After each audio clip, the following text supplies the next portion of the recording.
What's up mga biyan? Isang malusog at isang mapagpalang araw sa ating lahat. Ganito kaganda ang isa sa mga ancestral houses dito tuwing gabi.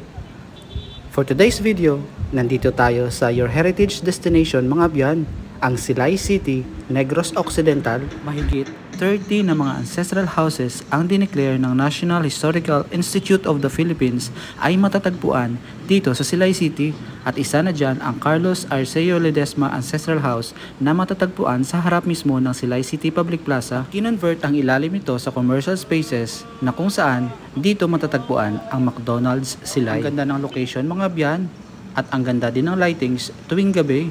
Abangan nyo ang mga susunod ko na video mga biyan. Maraming salamat sa suporta nyo. Hanggang sa muli, huwag kalimutang mag-follow, mag-react at i-share ang video natin. Maraming salamat. Ingat!